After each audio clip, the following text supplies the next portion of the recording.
Debbie's here, so.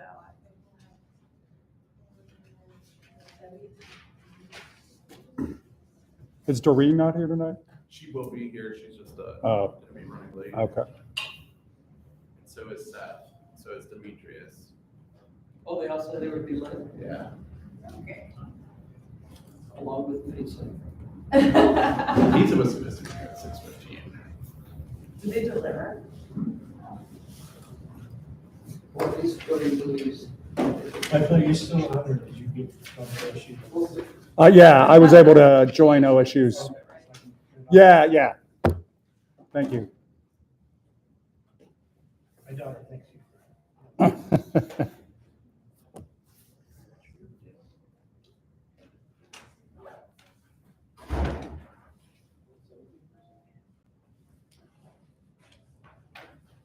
Hi, Steve.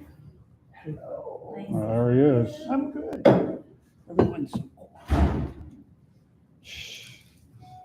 I think that's you.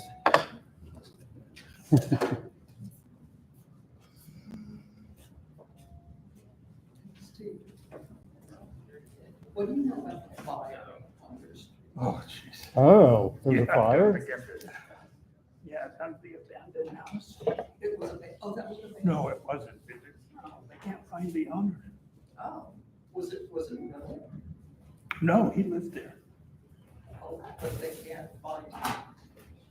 And we've been in touch with his family, and they've been monitoring bank accounts and Huh. Wow. nothing. Which house was it? 2 houses down from, where our house was. Uh-huh.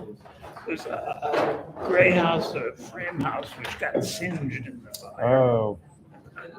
This one. Oh, okay. And so the furniture has been in the front yard for Oh, God. 35 days. I'm Oh. hoping that city attorney is here today. Oh, yeah. Trying to figure out, but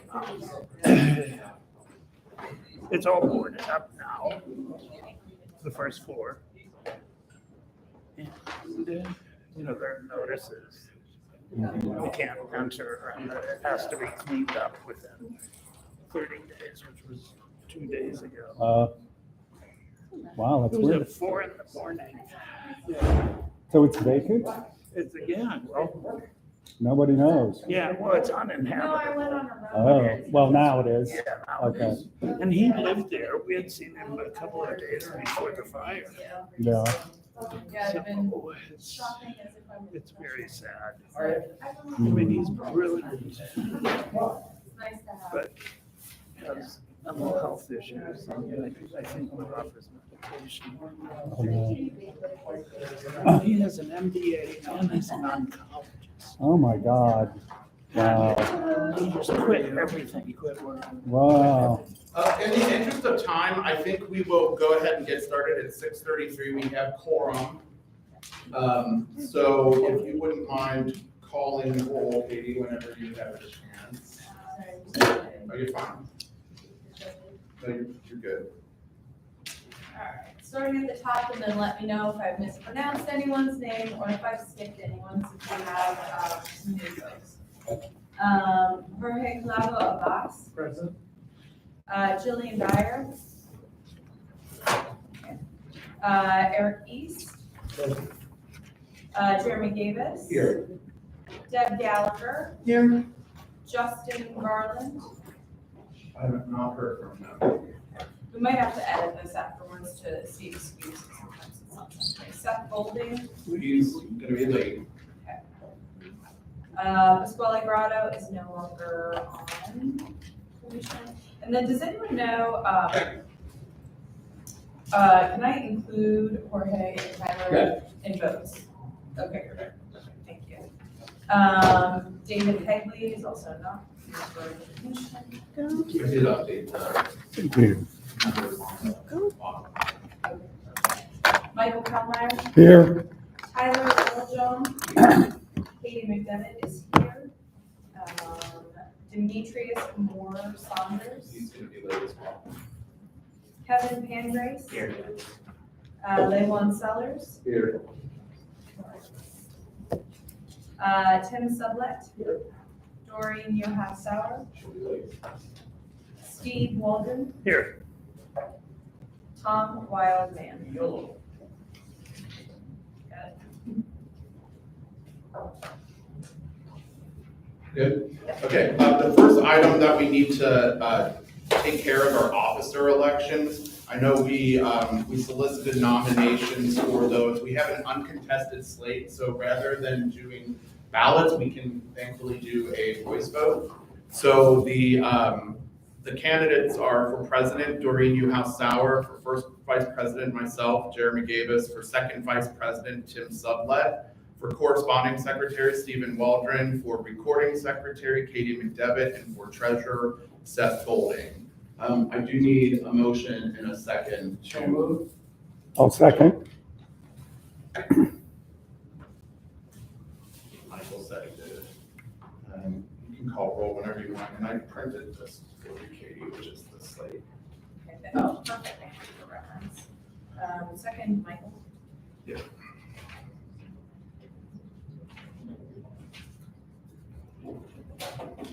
Stand by 1 second, I didn't realize we were voting on offices.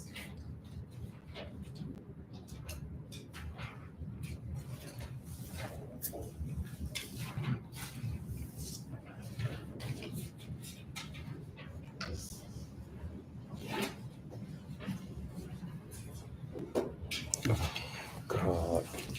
Really?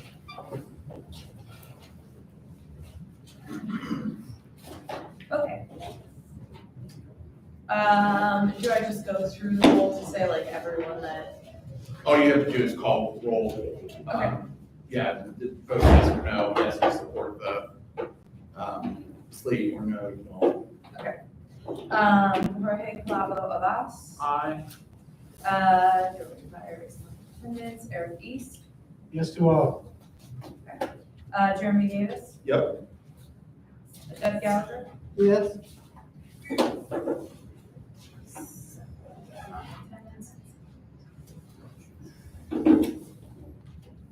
Michael Kellmeyer, Yes. Tyler Littlejohn, Yes. Katie McDevitt is yes. Demetrius Moore Saunders is muted. Kevin Pancrace. Yes. Lewan Sellers, Yes. Tim Sublett. Yes.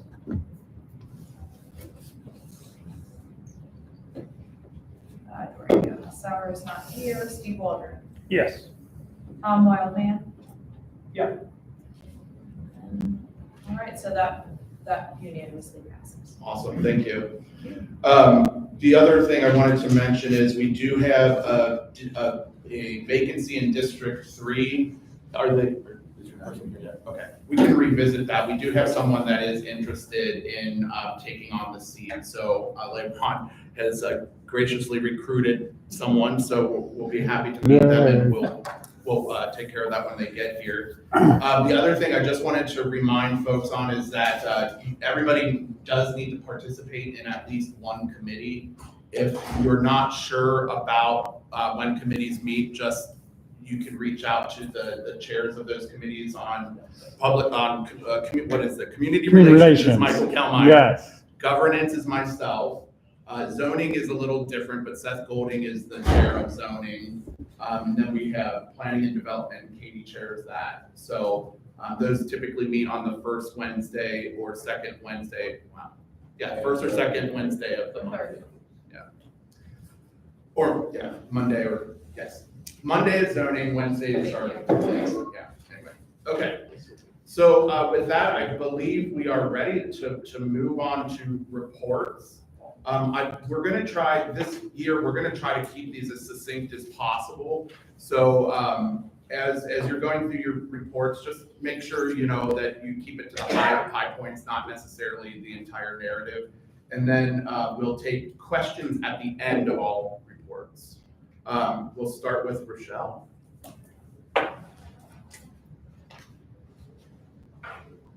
Hi, everyone. So we have been continuing our programming for this semester. We just had a roommate fair. We have a few of those throughout the semester, helping students to find others to live with, and that was just on the 20th. It was very successful. We had our food truck, our community food truck event where we had 163 attendees. We're super excited about that, as that was a great attendance, especially for the winter. We had our Clean Up Columbus event that had to be rescheduled. It was supposed to be last Sunday, but due to the weather, lots of snow, that will be happening this Sunday, the 25th at 10 a.m. We have our off-campus living expo coming up on March 21st, which will be an opportunity for students to gain resources to help them transition to living off campus. We also are collaborating with City Code Enforcement, which will be conducting their first of 4 trash sweeps. That first one will be taking place on March 4th and addressing any trash that is in the University District in private properties. We also are starting our spring break messaging, so doing a lot of campaigns to educate students about how to stay safe over the spring break while they're gone, and we're doing that through our social media campaigns as well as our newsletters, and then our community ambassadors are also doing that through peer-to-peer outreach as well. And moving forward with our education, we are continuing to host our off-campus living presentations 1.0 and our 2.0 versions. And so some of those are in-person and virtual for students who are either searching for housing or have signed a lease and are looking for kind of those additional resources now that they've secured that housing. Thank you. Thanks, Rochelle. David, do you have any updates or do you have anything to share?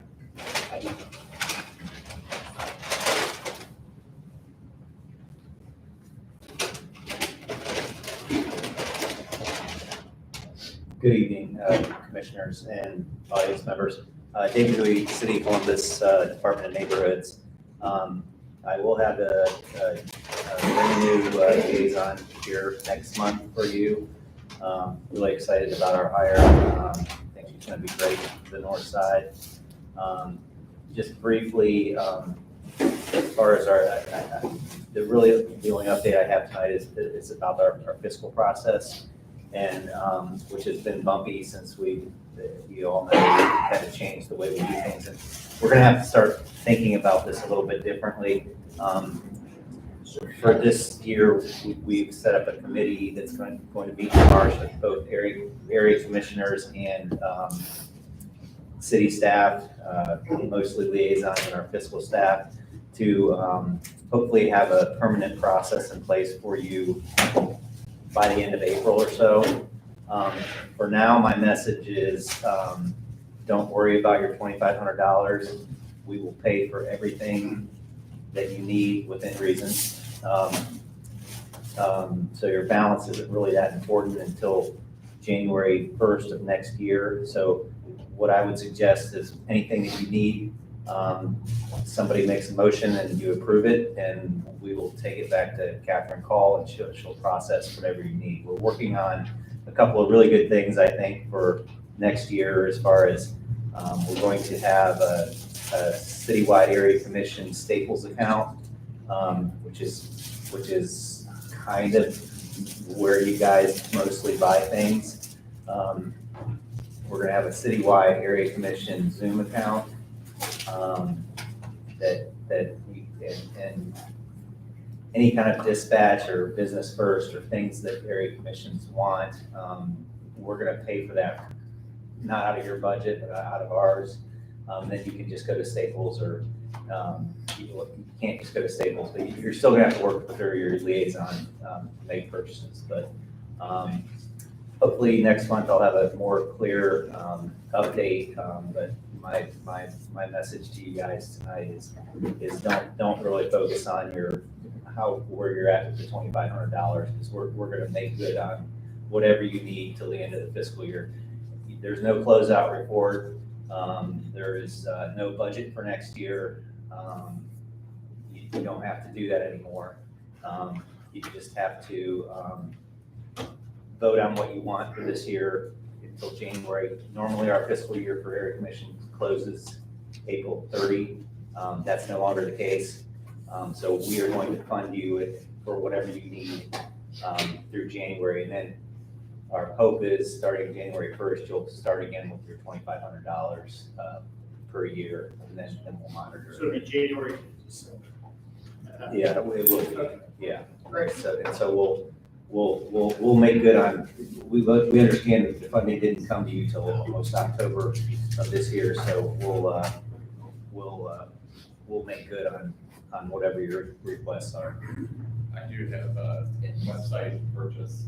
website renewal fee that I need to Yeah, commit to you guys, so. I got a few other things I can get with you. Yeah, keep in mind that we cannot pay monthly payments, and we cannot pay any payments that would require a credit card to stay on file. We have to pay for the whole year. So if you want to buy something from Amazon, you can, but it's a one-time payment. We cannot. That's how we usually. Yeah, it's a 1 year, yeah. Yeah. So that's just the way the new world. Hopefully with our new process, it'll be very easy for you guys. But the funding is going to continue to come through the department. There's a whole security thing with the P cards. We can't give them out to area commissioners or even the liaisons. So we have to work through our fiscal office to make your purchases. Hopefully we'll make that a lot easier next year. I know it's been bumpy. I apologize. But we were thrown into this just like you guys were back in August or so. And The county is about the same way. yeah. Okay, thank you. I know we wanted to hold questions to the end, but zoning training, when is that? Is that coming up sometime? Yeah, the zoning and variance training is February 28th. It's full. So we're not taking any more. That training will be repeated 2 more times. I think it's in May and then in December. The reason we put it on there 3 times this year is because we sell out every time, and we sell out really quickly. It's a really good training. And down at the Coleman building, so we reached our maximum 25 like in 5 or 6 days this time. So encourage you all to look at if you did get in this time, we'll have 2 more opportunities. Thank you. Okay. Okay. And while he's checking the microphones to hopefully avoid that loud tone, please, everyone, help yourselves to pizza. It was a little late, but during Newhouse Hour, our president always makes sure we're all fed. So that's available for everyone, commissioners, guests, everyone. Help yourselves. God love. Yes. Yeah, really. Officer Hallenstein, would you like to come up here? Sure.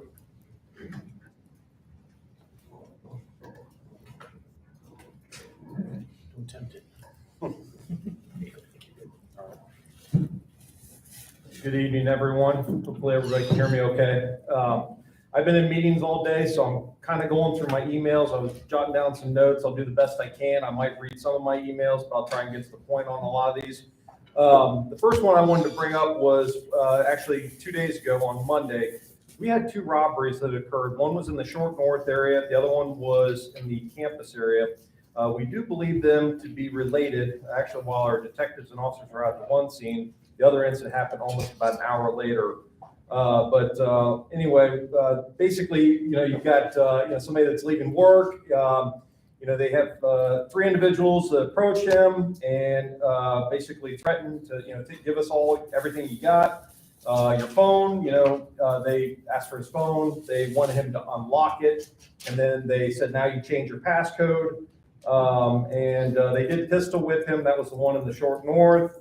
So, and then they were able to flee and get away with his cell phone and some other property.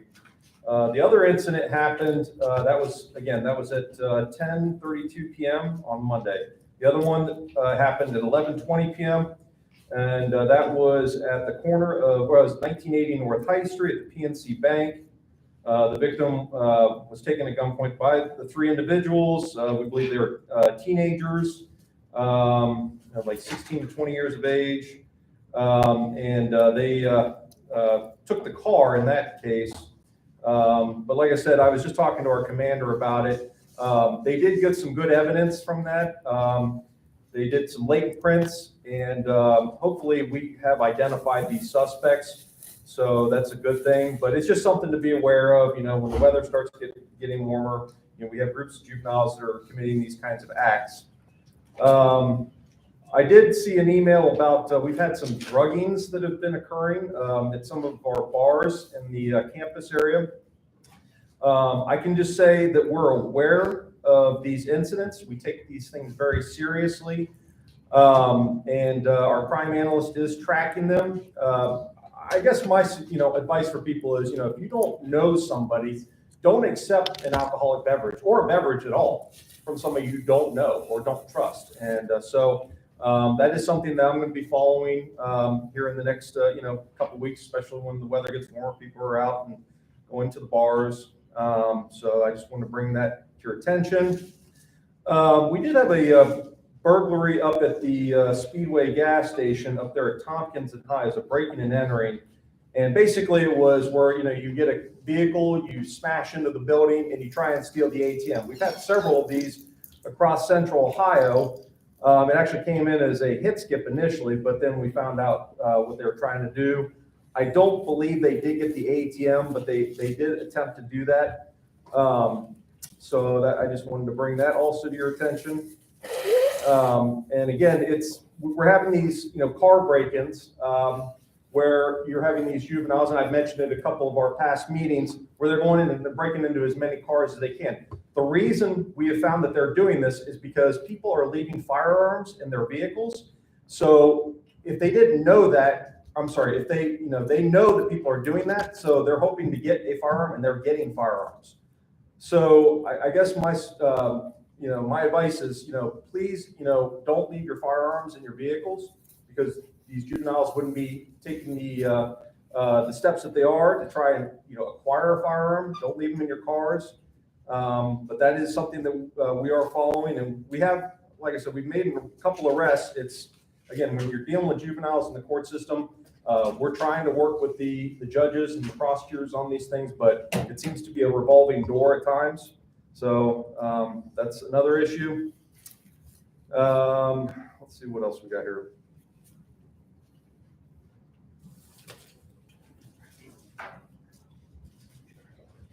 So as far as the hate crime incident that happened over on Summit Street, 1525 Summit Street, I will tell you that our officer, Sean Lutz, who is our LGBTQ plus liaison officer, did respond.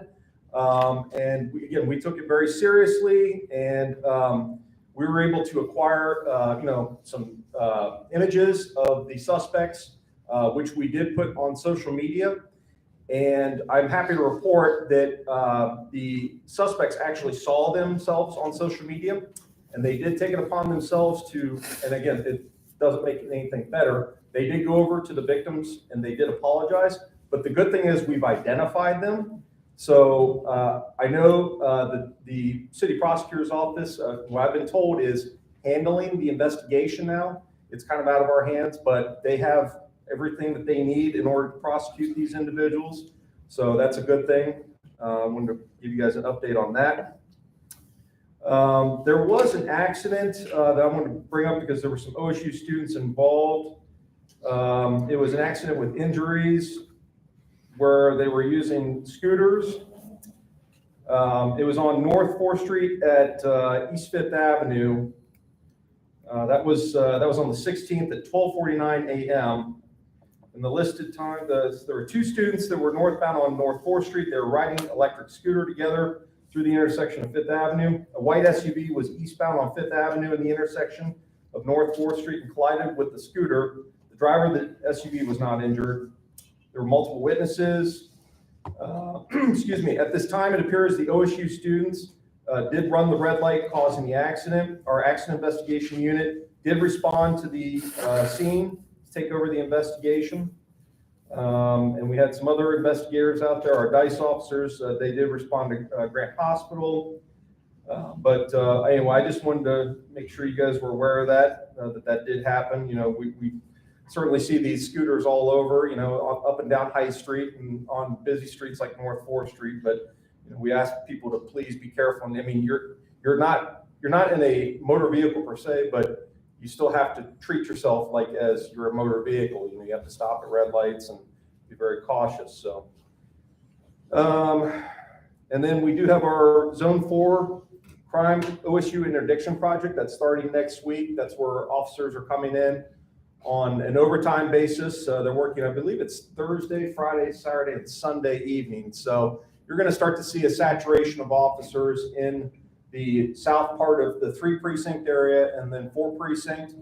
So, that's, again, we start to see, around the spring game, we start to see when the weather gets warmer. We just want to make sure that people feel safe when they're out and about and they can come to an officer if they need something, we can respond quickly.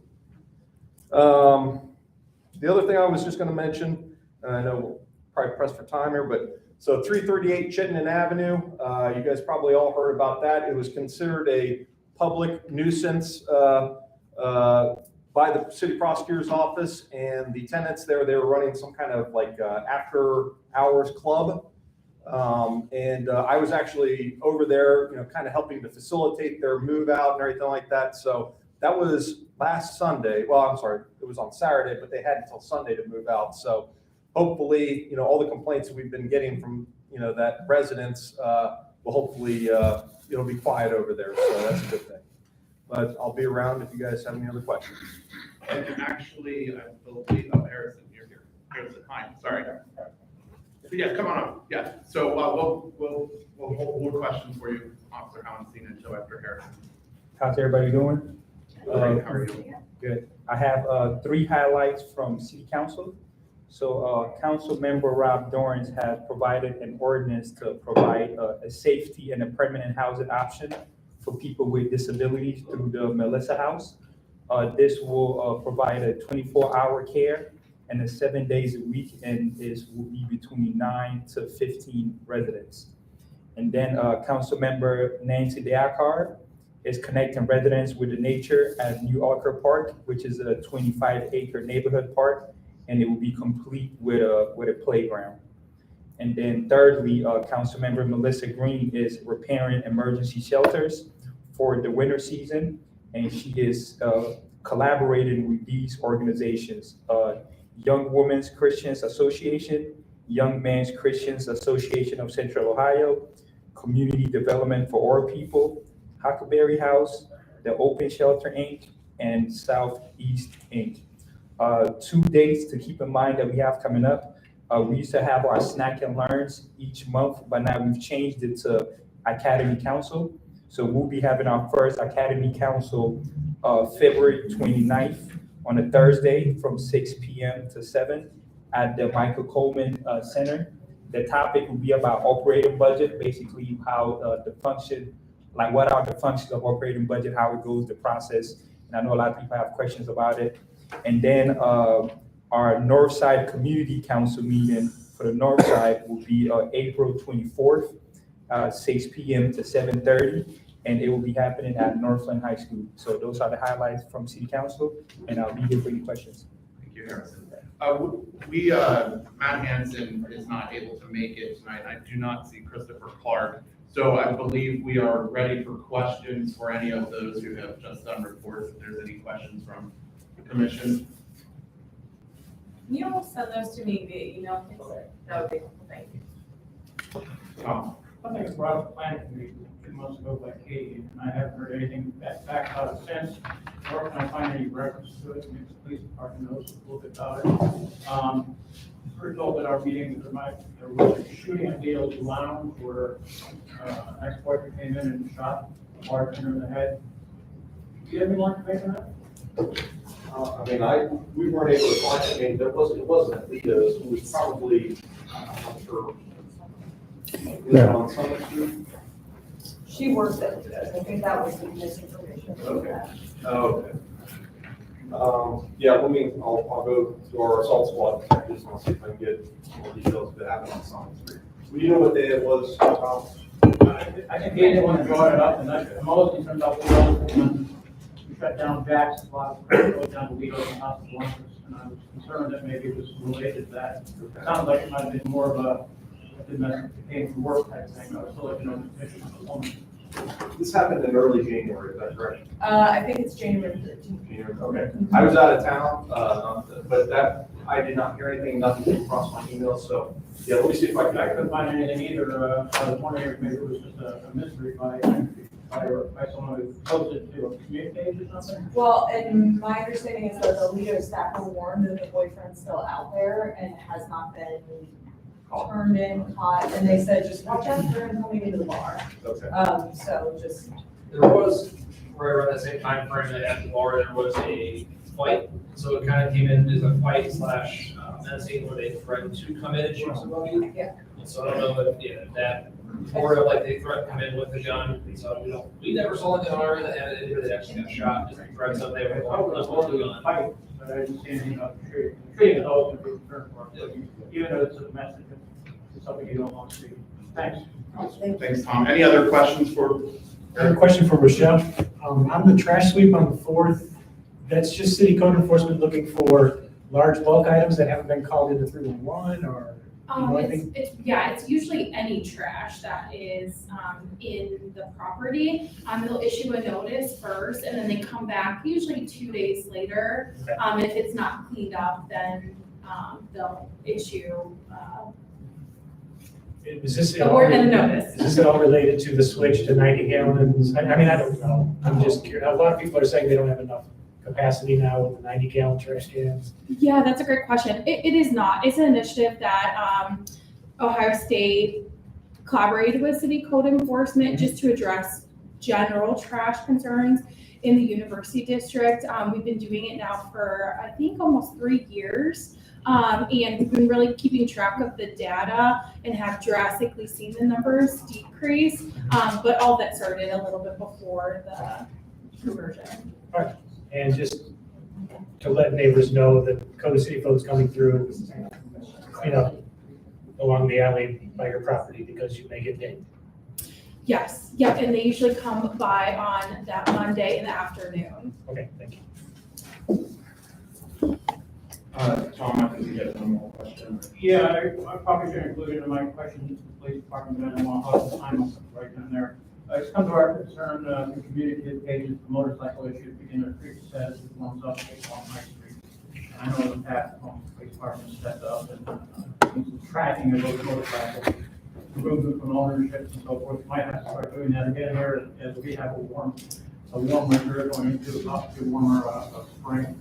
The other thing that cropped up locally on, I came back from out of town and I was suddenly, my voicemail was told by people saying that our sewer drain covers are missing.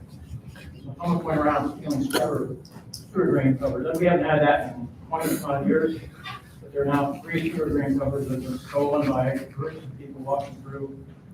All the information I have so far is it's like 5 or 6 times.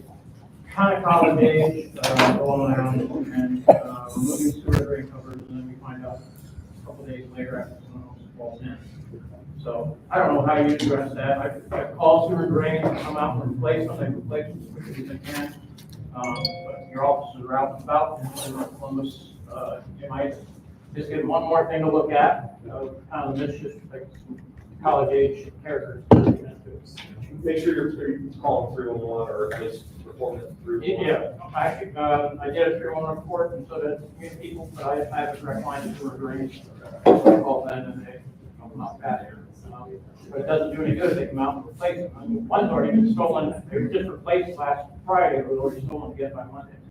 They're not scrapping them, they're not getting like, money. Yeah. It's just like a. What do you do with If any of the trappers, Well, it would be outside of Columbus probably, because they would, like Joyce or, anybody. Not like copper. Yeah, it could be. That's the old stop sign, it was still stop sign, it was pretty routine. Thanks for bringing that to my attention. Thanks. Any other last questions? Can you tell us a little bit more about the hate crime? I don't know. I didn't hear anything about that. So basically, there were, I want to say there was like 2 or 3 people that went up to an address on Summit Street where they had a pride flag displayed, and they took it upon themselves to urinate on the residents, and then they apparently yelled some cuss words and knocked on both doors and took off running. So Yeah, okay. but we have video, like I said, we actually have pictures of them from there's a gas station nearby, so and they saw themselves on social media, and Wow. they went with their tails between their legs back to the residents Wow. They thought that was enough, but we're still, the city takes that stuff pretty seriously, so. Okay, That's great. thank you. Yeah. Can you see that? Yeah. I did, yeah. Okay, thank you, everyone. I think we are right on time to move on to our next Really? agenda item. Yeah, how does that happen? Nora is up and she's gonna help us stay on. Yeah. You guys are like, oh. Yay. So what are we doing? Nora? Yeah, oh.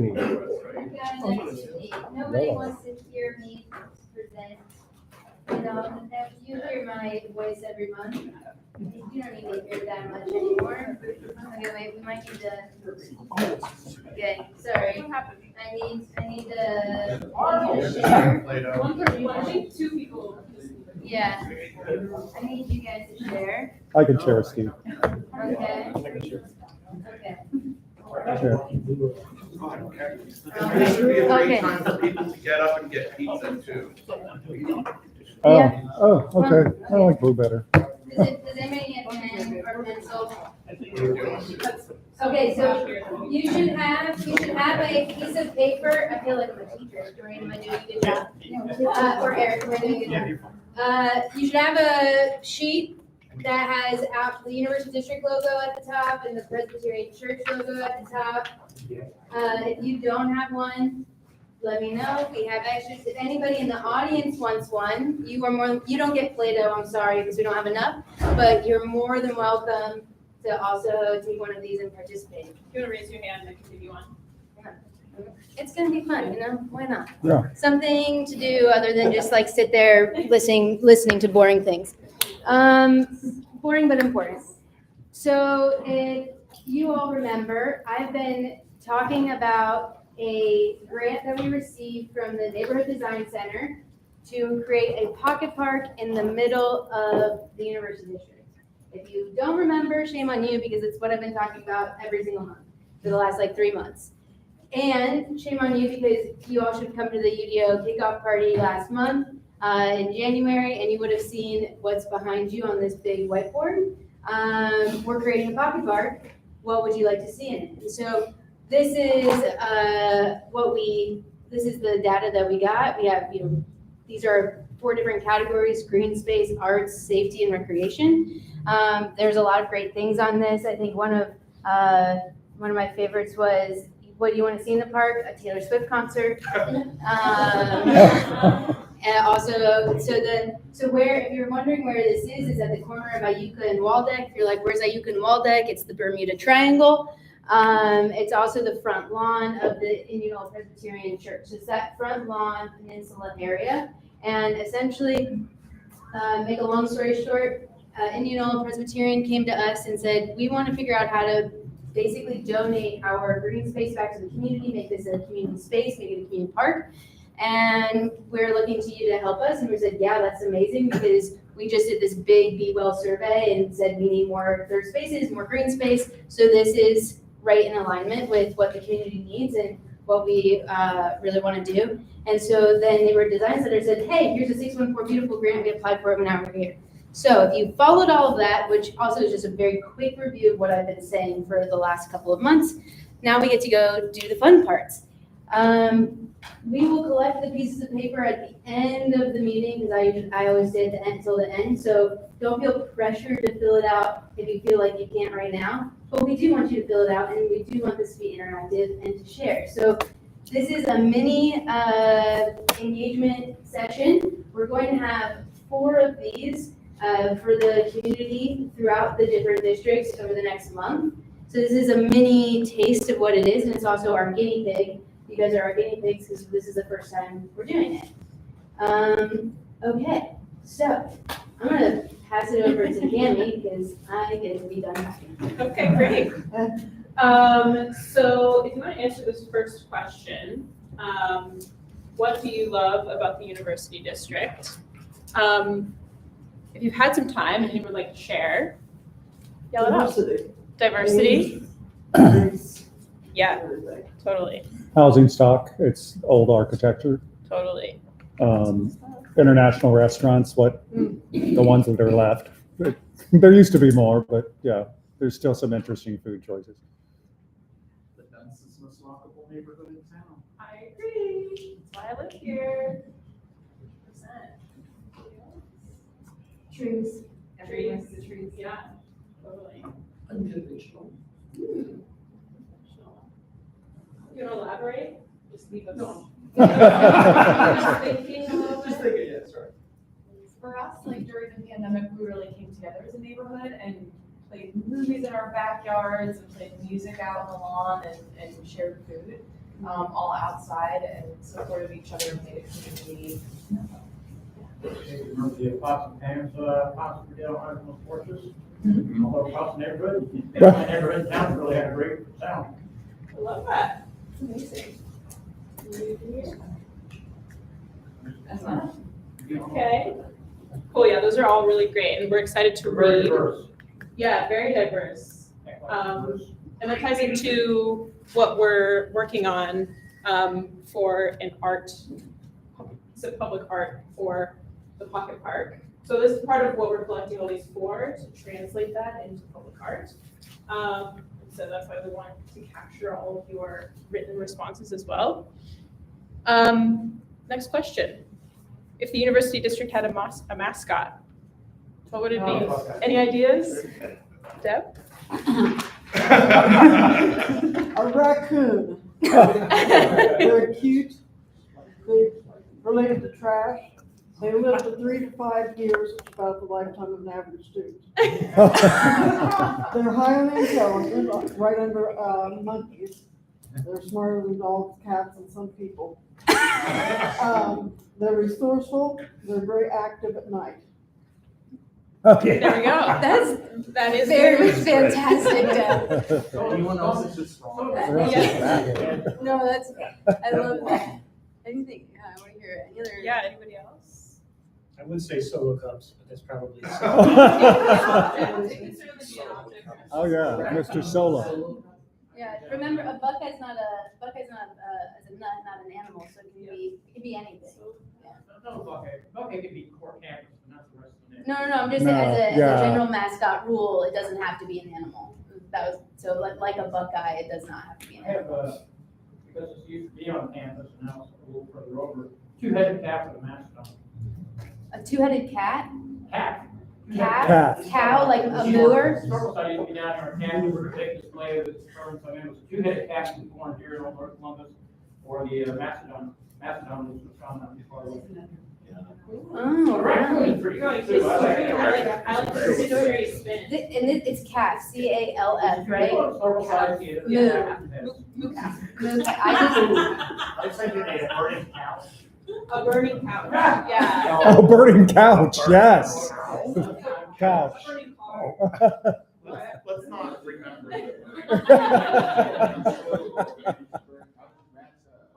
There has been talk about the Pond Acres, Yeah, that's a good one. Diablo.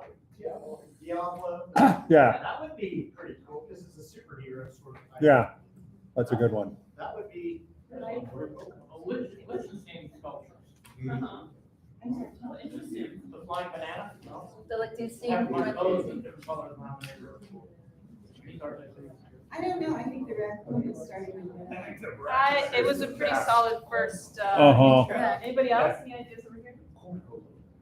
Cornhole, yes. No. Like interactive. Let's make these positive. Cornhole's pretty good. I know. Why aren't you supporting wildcats?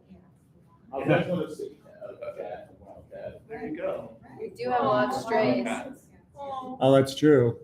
Wildcat would be, that's a good, They're feral, not wild. Feral cat. oh, feral cat, okay. Feral cat. Feral If you don't cat. answer out loud, please, if you have ideas, write them down. Yes, right, we will collect these because this will, as Kami said, so, we're working with Adam Hernandez to create a sculpture that is totem inspired. So this, if you look at a map, the Indianola Presbyterian Church really is in like direct center of the entire district. And so we want this to be a community park. We want this to have input from every part of the district. So this sculpture is totem-like because it's supposed to tell the story of who we are. And so thinking about this mascot is very fun and exciting. So that's where this is coming from, and that's why we also want you to write down your ideas so that we can collect all of them.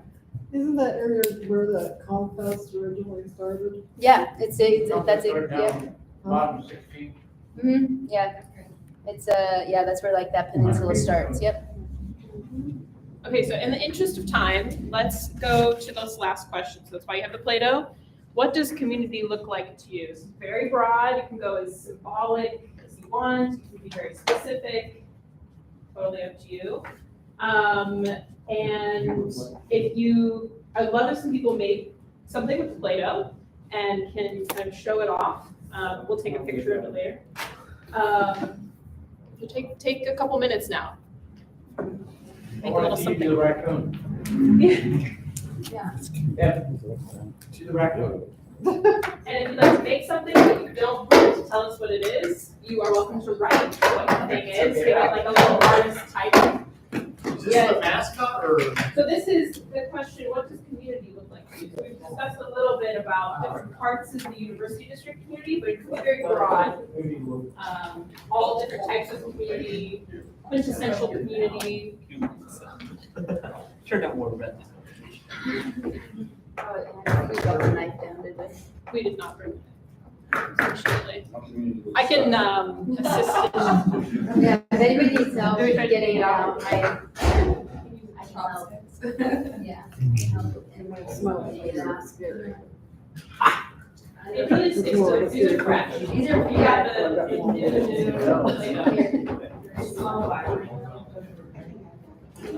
I'm green.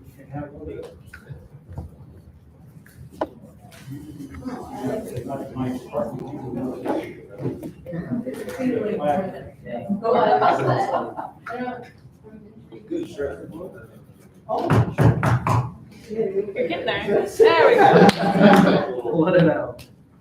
See, isn't this more fun than me presenting a PowerPoint? Your color commentary. Smells so good. Abandoned tire. Abandoned tire. There you go. That's about all I Whoever can has the say. most Play-Doh with fire. Yes. That's what community looks like to you? What else am I supposed to do with this small hunk of black Play-Doh? It doesn't have to be about the color. It just has to be. Make one of those something. Yeah, you perfect. Oh, I don't know next. Maybe you're taking this back. Yeah, yeah. But it's Why are okay. yellow? There are other Yellow? Yeah. Oh, You're not So taking one's anything gonna off my steal. smiley face. yellow. You're not yellow? No, can't take my smiley You have any face. orange left? No, but I can, how much do you need? I can get one. Steve, are you done? Yeah, we can start. Do you want to share I've got what the you? super fast crew over Oh. here. Yeah, do you want to start sharing while everybody else continues to Sure, mold? boat, because we're all in the same one. Great. Oh. We're on the boat together. Oh, I love that. I couldn't put people in. It's okay. Beautiful symbol. Michael, do you want to share Um, yours? Sure. This is just like tied because it was the only thing I could think of to do. But Like kind a, of a community comes together to make like a knot? a knot. Oh, a knot. Oh, yeah. Deb, do you want to share? I guess I can hold it. I can hold it up so everybody else can see. I have a Sorry. smiley A face. smiley face from Although Deb. it's kind of scary, but I've got Oh. long nails, so I could, you know. And how does that mean community for you? Because I think we're kind of friendly with each other. I mean, when I walk down the street, you know, whether it's a student or, you know, somebody old like me, we always kind of acknowledge and smile at each other and, you know, if I'm sitting on the porch, everybody kind of, you know, acknowledges and smiles. I think it's a smiley place. It's a smiley place. I love that. I mean, I don't have any Yeah. aggression or anything. So yeah, I mean, it's just like They what. may just all be stoned, but you know, I could have. Does anybody else want to share what they've created as we yes. I've got a tree here, looks like a mushroom. Here, do you want me to, I can hold it up for everybody to see? Yeah, there you Well, go. that could be too. But it represents the green space for ravines and all the nice, natural green spaces we have in this wonderful Getting to your talk. area. Well, What is this? Or a diversity flag. Oh. It's a different Oh, shape. there you That's go. amazing. Collected from everyone's different places. Yeah. Very good. Okay. Do you want to put it, I can put it in my hands. I don't know if I can- Yeah, really, come on. Okay. This is Yeah, This is but we could Katie's. take the chain, that, It's, not think of it as a chain. Yeah. We could use that, There you go. There are roots in here and a heart. Take with Yeah, that. so it's Mm. a flower with roots, they're all intertwined, they're knotted together, that one? was the The original chain. piece. Oh, And then there's oh, yeah. white tires. Oh. Here, you need some black. Yeah, you That's know. pretty elaborate. Oh my gosh, I love that. So, wow, that's awesome. Probably never been created. This is Never great. and should. That's awesome. Does anybody else wanna share? Eric, you look like you're almost done. Crudely made bicycle. A crudely made bicycle. Oh, I can see it. Look at it, I can see it. A little bicycle with the little handlebars. That's pretty And what- good. What does a bicycle mean? How does a bicycle represent community to you? Well, other than walking, it's probably the most common form of transport. Oh, it's a bicycle. He's still working on it, but Still working on there's handlebars in it. Is that an Indian?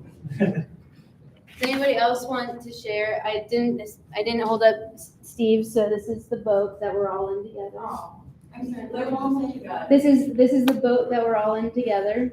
Oh, And then this is Michael's knot. To tie us all together. Yes. There we go. To the graphic designer, did still something very beautiful, if you want not overwhelmed. Luan, do you want to share yours? What do you have? Table and chairs, like where about you? Oh, I love that. Here, I'll hold it up so everybody can see it. Oh, it's so cute. And it's sparkly. It's sparkly and it's mid-century modern. Oh, yeah. Nice. Do you want to share? I couldn't come up with anything to do with white Play-Doh, so I did a little snowman, because it always cheers up my day when you're walking around the University District in the winter and you see somebody who made a snowman. Yes, oh yeah. Yeah, biblically accurate. Biblically accurate. Snowman used in the winter are parts of analogy. Everywhere. Yeah. Circles will turn on little beads all around a central asterisk, which didn't do out too well. So they're all equal, but an asterisk with little beings all around it in circles. in circles. Amazing. I love that. And then working for And then Dorian, yours? This is a circle of eternal and all embracing. Oh, eternal. Or Luffy and looks like Astra. That's lovely. Okay, well, thank you for coming to our guinea pig community session in my pseudo teaching style. If you haven't filled it out, take your time throughout the rest of the meeting and I'll collect your papers at the end. I will also let you play with that Play-Doh and I will collect it at the end as well. I'm not gonna take fun playthings away from adults. All right, so thank you. I'm gonna remind, what I will send out to you all is an RSVP. I would like you to send this to your neighbors and friends. There will be 4 community engagement sessions. So think this, but a little bit more in depth. One will be at the Indian Old Presbyterian Church. One will be at the Bottle Shop. Another will be at the Commons at Understory, and one will be at Zora's house. So I'm trying to get all 4 quadrants of the district, and I will send out. They will all be at 5:30 to 7. I'll send you the dates and all of that information again in an email for an RSVP. So you can do that, and then you can play with Play-Doh some more. Understory, Bottle Shop, Zora's house, and IPC, Indian Old Presbyterian Church. And they're spread across the district, but they aren't like, anyone can go to any of them. Right, so if say March 5th doesn't work, but March 13th does, that's okay. You don't have to go to your district zone. We just try to spread them out throughout the district, but it's anybody that wants to. What was the one in the two districts? IPC, I think, Indiana Presbyterian Church. Oh. Like have the, yeah. Understory. Understory. Yeah, Understory, Presbyterian Church, Zora's House, and Bottle Shop. But the dates are still not known, right? Or I do have the dates. Okay, so the dates are February 26th is Bottle Shop. It goes, okay, so if you're looking at a calendar, it goes in a diagonal line. So, I don't know, I'm no visual. So it's February 26th at Bottle Shop. Tuesday, March 5th is at the Commons Understory. Wednesday, March 13th is at Zora's House. I'm sorry, one more time. After March 5th, what is the Wednesday, March 13th is at Zora's House. And the last one is March 21st at Indiana Presbyterian Church. Yeah, and I'll send that out and send your RSVP and then come and have fun. It'll be really fun. All right, and I think I'm on time. Very good. Thanks. We have a presentation on Microsoft. Eric, this was the one that I was maybe gonna, do you want to put your presentation on the screen? Did you want to project it? Or? Yeah, I did bring it. Do you need a computer? No, I sent it Well, to did you Eric. say he has? Can you bring it up?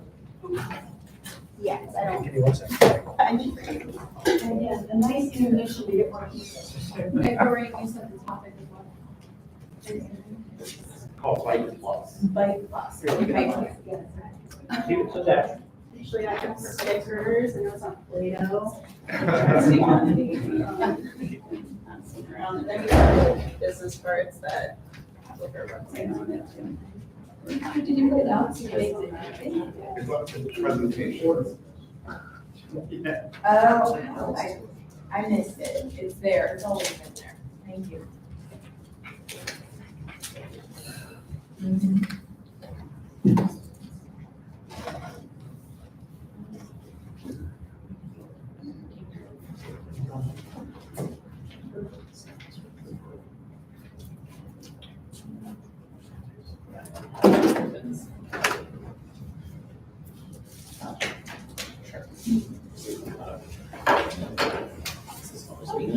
Excuse me.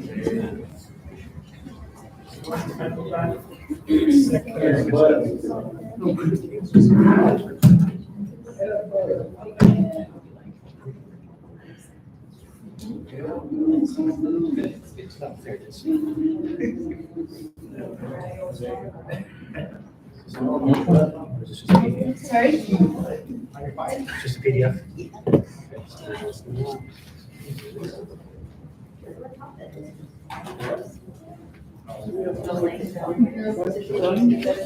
Yes. It's amazing.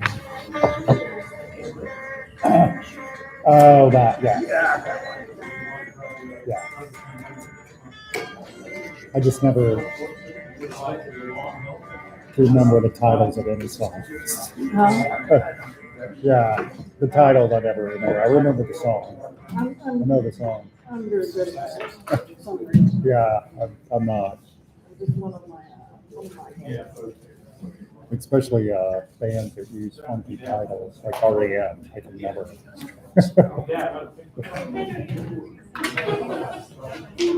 It's a little much. So.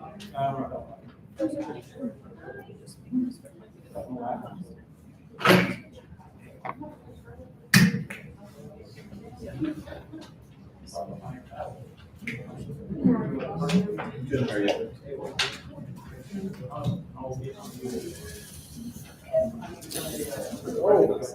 Oh my. Sorry. Like, is this lifetime shot? I'm not ready. Spotlight discipline.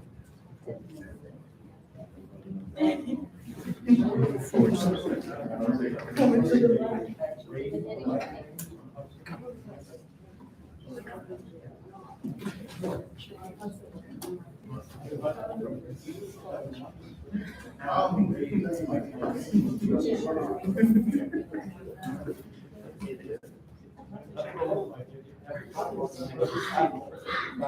to advance with the-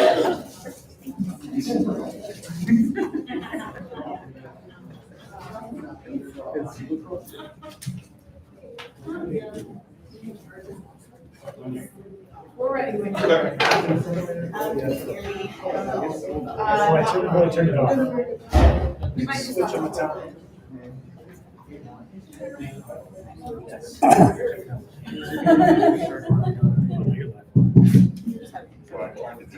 Thanks for having me. My name's Emma Coggy. I'm a transportation planner with the city of Columbus. Hey, can you speak right into it, like, anyway? You can take it out, hold it. I'd rather not. You pretend you're a singer. But if you're not close to Okay. So anyway, my name's Emma Coggy. I'm a transportation planner with the city of Columbus. I'm here to talk about Bike Plus, which is the city's plan for biking, scooting, and rolling in Columbus. It's currently underway since last year.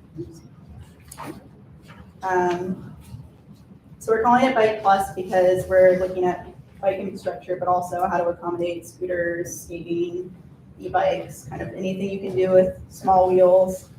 And we've been working on this since last year, since we haven't had an approved bike plan since 2008. And since then, there have been a lot of advances in bikeway design. So we're also really trying to focus on areas that have been historically underserved in the city, and where there may be more vulnerable roadway users. So at the end of our process, we want to have a plan adopted by the end of this year.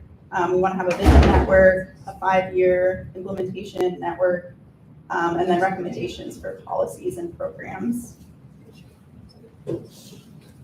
So we're really trying to focus on a really large segment of the population who are interested but concerned bicyclists. So, we're still capturing people who already regularly cycle, but maybe people who are a little more afraid and don't feel safe or comfortable currently. And then we're also looking at Vision Zero communities of interest. So that correlates with areas in the city where there may be more people walking and biking, and then they're more in danger of being killed or seriously injured on our streets. So we're really looking at kind of the 8 to 80, all ages and abilities. That's what we're planning for, so we can make it really more accessible for more people. So we started this last summer with some data collection analysis. We launched some community engagement and looking at where we can see some barriers and opportunities in the network. So next month, we're hosting a design workshop, and we're going to have representatives from every area commission, so you'll be getting a notice about that soon. And then we're going to hold some open houses to kind of get to that draft network, and so we can start prioritizing what projects we want to look at in this coming year to start programming them. So the second phase is going to be a feasibility analysis too. So hoping to go to City Council this fall to adopt the plan. And we'll be back probably too. I would think we're coming back out to the area commissions later in the fall too. So far we have an internal working group. We have the plan, vision, and goals. We just did a public survey and interactive map this past fall and winter. And we've been kind of just doing some more technical analysis. And we also updated all of our existing GIS data. So this is our existing network map. And I think we're all kind of aware it's been more opportunistic, not really like a holistic network plan. The COG network in green obviously is like the bike superhighway. So we also want to be able to connect people safely and comfortably to that too. And then since last summer, we've had a lot of different engagement touch points. We're trying to get out to the area commissions, had that online survey, we have a newsletter, an interactive map. And we're just hearing from a lot of people that they do want to walk and bike more, but people don't feel safe, mostly because of fast moving traffic and lack of connections and trails and bikeways and sidewalk routes. So our vision for this plan is to focus on making our streets safer and comfortable for more people. And we want to be able to do this by intentionally designing and creating safer streets, prioritizing programs and infrastructure that's going to support and encourage more people to bike, scoot, and roll. And then also just with an equity lens, trying to focus on the areas that we've been historically just disinvested in throughout the city. So our next steps currently, we're doing a series of community conversations, basically targeted focus groups. So we're going to have a youth and families one focus on the disability community, a racial and social justice one, and then also talking to some business leaders as well. We're finalizing our network assessment that'll just help kind of inform that draft network, looking at level of traffic stress and other things like trip potential. And then following our design workshop, we'll get that draft network and then have another opportunity for the public to come in and also be able to put more input on that before we finalize anything. And that will be in March, and I can send that out too once we have those dates finalized. But yeah, that's it, unless there are any comments or questions. Okay, thank you. So can you take questions from the commissioners? Okay. Why don't we start on one end of the table and kind of go around to see, Eric, anything you want to have? Do you have any indication of any upcoming trail openings or developments that are in the pipeline right now that are becoming a part of this? We've got quite a bit of projects that are, I don't have like, Right. we've got it separated out just because we just updated our GIS there, so we have the future funded projects. I don't know specifically, like off the top of my head, which would be more relevant for the university area. I know we've talked about on 4th Street, like switching the parking and the bike lane to a protected bike lane. So that's something that would be within the next year, I would think. Does the Bike Plus support that? I mean, do you support that switch? Yeah, for sure. And the city, it's just a matter of roads, city roads, people being okay with that. Yeah, and I think the point too of this plan is really get it into the plan, and then we have some design guidelines to do more protected infrastructure. Yeah. So this will make it a lot easier, I think, to just actually program those projects in, because a lot of times we're just trying to scramble and do it with a resurfacing or something. Thank you. So once it's adopted, hopefully later. You really have to shout. Sorry. Once it's adopted, hopefully later this year, like when would kind of the initial phases of it actually be implemented and get? Yeah, great question. So part of our contract with, we're working with Tool Design, is to start even feasibility, to start feasibility of kind of like the top projects that come out as soon as this year. I mean, I know transportation projects take like several years, but to at least start, preliminary engineering and design of those and get them into like a funding pipeline. And then we've got a bunch of other projects that are in design right now too. So we would be able to kind of share more of that information too. What's the relationship to this and Vision Zero? So this plan is really related to Vision Zero. We're also really relating into our climate action plan. I think with the communities of interest that came out of Vision Zero, and those are our focus areas for this plan, I think how we'll be prioritizing like geographically where we're gonna put in infrastructure first. Yes, where's the money coming from and what are the first projects that are, I mean, even citywide, I think that's super relevant to us. And then finally, what is the biggest difference structurally from the way the city's approaching it today, with flimsy ballasts and things that protect, little plastic pieces that protect bikers, to where it's going? Yeah, okay, let me try to answer your first part with funding. So I think it's just kind of based on what project it is and how we get it programmed. It might be grant funding. We're also working through LinkUs with transit supportive infrastructure, and that should be getting its own funding stream, so it would be kind of related. That tends to be more of like the shared use paths. But as far as connected bike infrastructure, we're starting to test more things, and I think that's getting the city a little more comfortable with that. We put out the concrete blocks on Long Street downtown. We're doing a demonstration project on East Broad Street, late summer, early fall, that we want to test potentially some like concrete barriers or like the Jersey barriers. So trying to get closer to that with some of our other projects. Tom, question? People outside of planning committee know my opinion on this, and I'm gonna bring it up anyways, it's new to me. And that is, the way the bike lanes exist right now are a street, and that's great for college kids and other people, but it doesn't cater to the youth population in our neighborhoods. I've lived in cities where the bike lanes are not at the street grade, but it's not actually up at the sidewalk grade. And I noticed in my drive onto the freeway last week, I had to go down Hudson, and I noticed in Linden off of Hudson now, it looks like they're doing raised bike lanes down to there.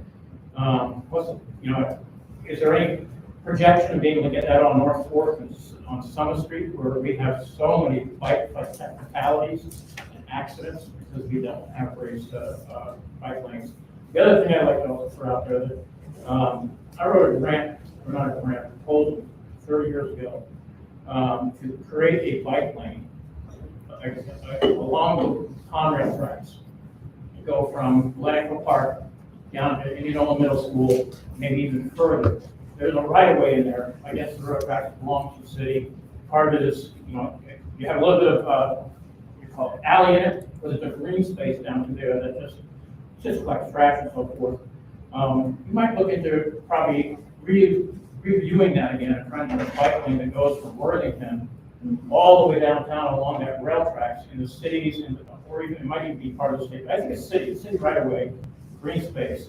Some places would be tough because some homeowners kind of abscond the land and call it their own, but it doesn't belong. But that's a safe avenue for getting a lot of our neighborhoods that have children to ride their cycles and stay off of our Fourth and Summit Street. So there's a few good suggestions. Yeah, thank you. And I think something like that would be a good Rec and Parks project, because we work pretty closely with them. But usually what we're doing in public service is just like on the roadway. But that's a great idea. And yeah, as far as the raised infrastructure, we are actually planning something on Livingston that will be bike lanes on either side that will be raised. It just kind of depends, and it's also, if we can apply for funding to get that, because it does exponentially increase the cost too. Let's see a pilot project on North Fourth and Summit. You could easily do it on North Fourth, because that whole bike lane is really super dangerous and needs something different from what it is. Was what he's saying about Hudson, is that a raised bike lane? I believe it's a shared use path. So kind of same thing, you can walk or bike on it, but they're usually like 10 feet wide. What's in addition to the sidewalk? There's a sidewalk, a green strip, and then there's asphalt and a green strip again, and then they got rid of the center lane and created what I think looks like a bike lane. So we actually got one right. Okay, good job. Other questions? I have just a procedural one. I noticed on the slideshow that you have a newsletter. Is it an occasional? Is it a quarterly? Is it? Yeah, at least quarterly. We're gonna push one out soon to announce the open house hours. Okay. Is that something that, and I'm kind of looking over at Michael, who chairs community relations and the website coming up. Is that something that maybe could be picked up and put on the website? Oh, yeah, maybe sure. First area, and you two could make communication Sure. with each other, but that would be great. Because I don't remember ever seeing a newsletter, and that would hit a wider audience for us, not just the commissioners. Question? Yes, so, I don't know, so background, I am a very avid cyclist. I have lived all over the world. I have cycled in literally name any place, chances are I have. So I have had the privilege and the opportunity to really see best practices surrounding cycle tracks and shared use paths. As you said, to do it right, that takes money and it takes time.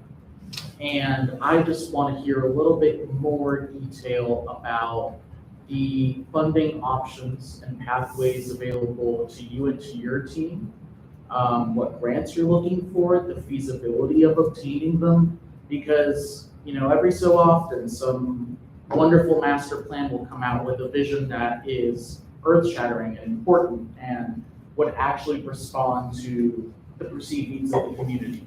But then the execution portion remains a little bit of an open question. And I think that oftentimes, you know, we dream really big, but then what we actually end up seeing doesn't really meet that. So I would like to hear a little bit more concretely. I know that this was a broad overview in the interest of time, but I do want to hear a little bit more about funding and how you all are approaching that. Sure. And I don't know how in depth I can really answer that, but I can give you kind of some examples of what we've been looking at for other projects that we've been doing, like the Safe Streets for All federal grant. That one is funding a couple different projects, and we've gotten that planning and demonstration one for East Broad Street through the transit supportive infrastructure. That's what CODA's working on. That's more regional, sort of for all of Franklin County, but it has the potential to have like $60 million a year. It does have to connect in some way to transit though, but that actually covers like most of our area anyway. Trying to think of other ones, but I think we're trying to make this one. I don't know if you all are familiar with the last bike plan. It was very visionary and not. We're trying to make this one a little more like have some projects in the pipeline we absolutely want to do and really go after funding. But yeah, we want to be able to get council support for that too, so we can prioritize those projects. I was going to make a suggestion, and Emma has been at this really a long time, and we are lucky enough that this is one of our we have two new commissioners, one from undergraduate student government and one from the Council of Graduate Students, and he has been part of the planning committee, just newly joined. But we also have recognized that early on at that meeting, he offered to put a camera on himself and find the death trap to show how dangerous it is. We would prefer not to have to replace him very soon. So what I'm asking is, if this is something that he's intensely interested in and far more versed in than many of the rest of us, is this something where you could establish a contact between the two? Absolutely. That way you have really a lot of expertise here, and you would get caught, because Emma has been at this a long time. That, I'm checking with Katie because it's your committee. But does Yeah, that I think make all sense? of us want to, and if you want to spearhead that, we've got a subcommittee going for multimodal safety ourselves. So we want to give you the data and support whatever initiative you have. And then if there's ways that we can kind of support you in getting grants or to make the case that various, roads or paths need to be made safer for everyone, then we'll do whatever we can to partner with you and to give you whatever you need. So we're working on a presentation now, and when it's fleshed out, we'll collaborate, but I think in the meantime, this. Yeah, they can always come to the community exchange or, whatever you guys need, so. Wonderful, we'll put you on the docket. Thanks, thank you. Any other questions for Emma?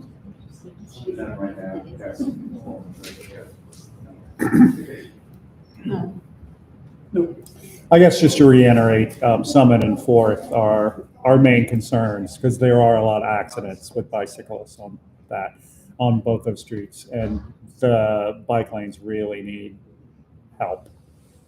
Yeah, and we're trying to also just see like what we can go in where we have existing bike infrastructure and see if we can upgrade it, or do something in the meantime since. Yeah.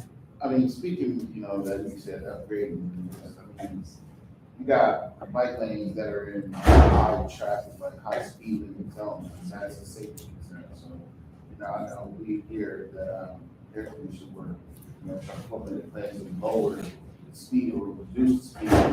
But is there something like, guardrails you can put the like separate, like street here, guardrail here, bike lane here, some kind of accountability to keep bike riders and skaters all in that lane versus them actually being in the roadway.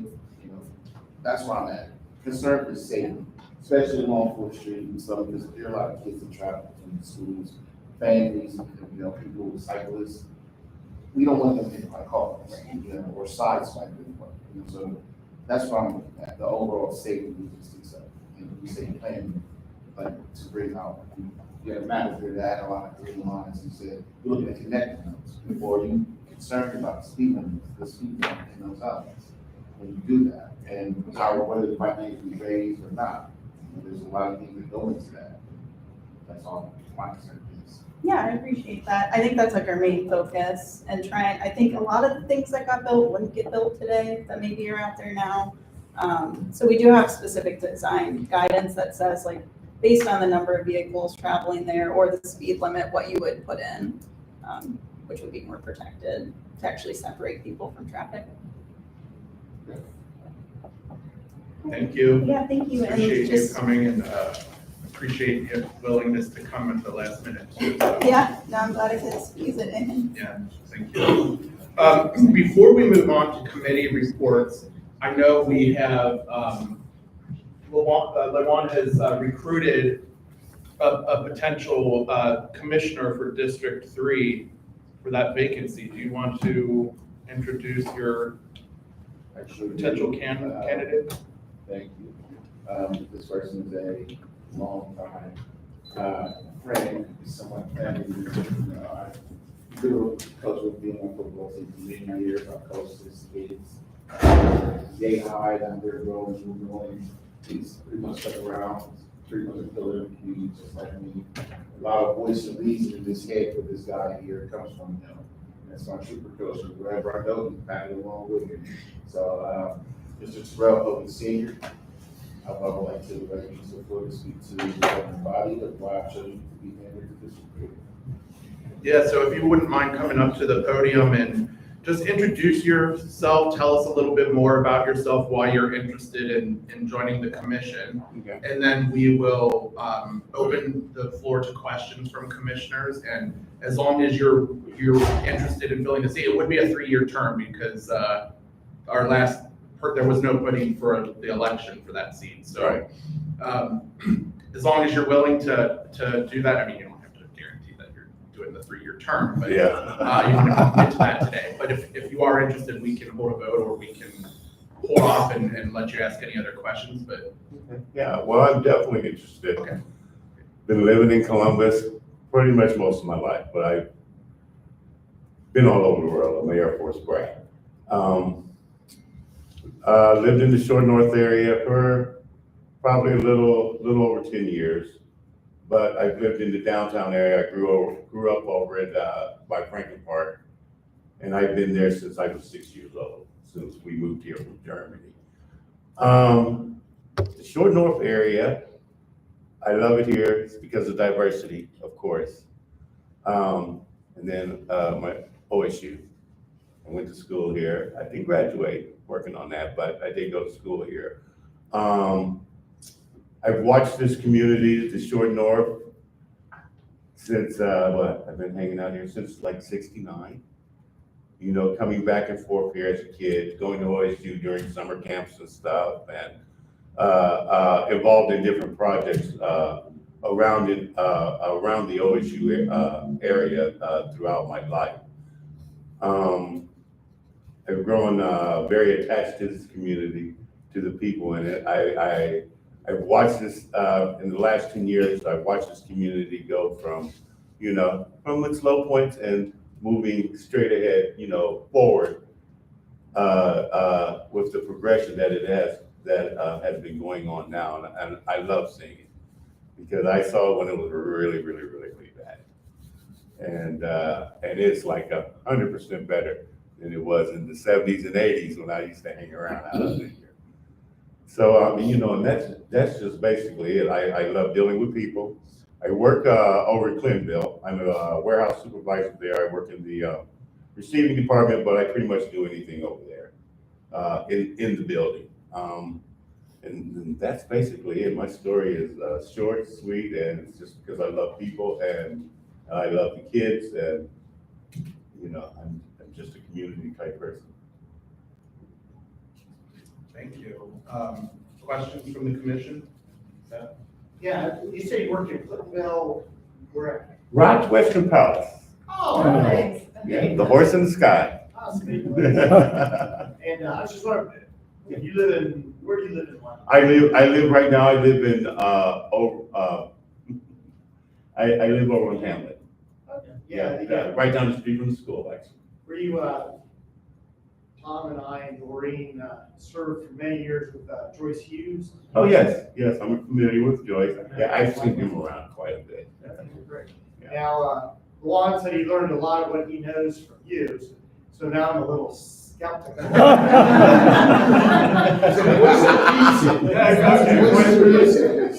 Stay awesome. I'll try not to hold that against you. Okay. Stay awesome. I'm sorry? You've been around long enough on Dorothy, Marty? Yes. Yep. Right, Keith? Can you, say and spell your last name for my notes? My last name, Hogan, Hogan, Hogan Zeros. Okay, and then Tyrell, Tyrell. Yeah, and it's pronounced Carol, but Carol. people call me Tyrell, Thank you. Terryle. Terryle. Yeah. And then I'm curious what you want to see changed in the community. Where are your passions? Let's see. What do I want to see change in the community? I want to see it keep moving forward. I mean, it's on a good path now. We all know that. If you've been around here as long as I have, you know this is it has changed totally. And I just like to be a part of that since I am here. My kids pretty much live in the Short North area, work in the Short North area now. So my immediate family, we're pretty much settled here. And I just want to get more, I got more involved with the community because of Coach Lawan and being involved with the Wildcats. And so that kind of got me more, involved in doing, community stuff and working with the people in the area. Nice, thank you. Hamlet is slowly getting engulfed by the large apartment high-rises that are happening along the business corridors. How do you feel about that and how that affects what used to be affordable housing around you that is now not affordable? Wow, that's a good one too. There's got to be a common ground to be able to work with it both ways, because we're Ohio State. We're right here at the university. We're right near downtown, which is constantly growing. I mean, growing and changing, and I see it as being is that you got to move forward. You can't sit on what has happened. You learn from it, and then you make adjustments and plan to move forward. You just can't stay the way it is, or everything else is going to pass by you, and you're going to miss all your opportunities. Hi, Lucky. I'm sorry, I had to leave for a moment. Oh, that's no problem. I think I'm sharing, but I'm not sure. I'm in and out. So That's all right. Are there others who have questions who would like to, or comments? Michael, you look like you've got something on your. Yeah. Do you have any specific projects you would like to take on? Mainly the families in the area, in the Short North OSU area, moms, dads, kids, making things, as far as like what you're saying with the recreation, making things available and accessible for these kids. Because, right now, like with our football, we've been here for a long time, and, our biggest challenge is finding places to play and to practice that, because, it's football. So, you need a big field, you need a big area. We work with Wyland Park School, but, and that's great, but, eventually we're going to need, bigger area, bigger space to work with. And, I think especially with this area and the diversity we have here, we might be able to find a field somewhere where it can be multi-purpose for everything: soccer, baseball, football. I mean, I've seen it before in other states, where it's, everything's done in one area. I mean, in small communities. So, I'd like to see something like that, as far as more catering towards the family. You have that at Indianola Middle School. You can work on that. I'm sorry? You have that at Indianola Middle School. We turned it into a soccer field. It could easily be a football field. Maybe you can work. Yeah, we've worked over there before with our youth program. We've done football there. God, that place is actually a great place. And Moffrey Stadium is. Yeah, we were invited to an event that they held there, this year for all the, local, high school, the local, youth football teams and stuff. They had a big, event over there, and we went to that, and that was really nice. But, yeah, I would like to see, like you were saying, Moffrey Stadium, making it more accessible to the youth programs. There's plans. Yeah, more accessible to the youth programs, because we have a lot of youth that like to play these field sports, hockey, not hockey, but soccer, and, your outdoor sports, but they have no place to really play. We were, doing stuff with OSU, but, they got their discussions and stuff going on, so, they're not gonna have all that extra stuff, and then that costs money too, as far as renting those fields and all that stuff. So, I'd like to see something like that, play area for the families, for everybody to enjoy, not just basketball and football, but, just be able to do everything out there. Horseshoe pit, family-oriented type stuff. Are there other questions on anything on this side? I just want to verify, you said you live on Hamlet, I just want to make sure we're in the right district, so, what's your nearest cross street from Hamlet? You live north of Fifth. I'm in between, I'm, north of Fifth, I'm in between, was that 7th and, 8th? Yep. As a past election chair, I always look to Jeremy to think about how we have to, when we have to do a vote in, obtaining a seat, so I'm turning this over to Jeremy. Okay, yeah, I think that's fine. So thank you very much for coming and volunteering. We're going to be happy to have you on the commission. At this point, I think we're prepared to have a vote. If anybody would like to make a motion. I'll move. Thanks. Yeah. Tim seconded. Michael made the motion. So the motion is to invite Terrell Hogan to join the commission for the vacant seat District 3. And then Katie needs to call. Yeah, call the roll when you're ready.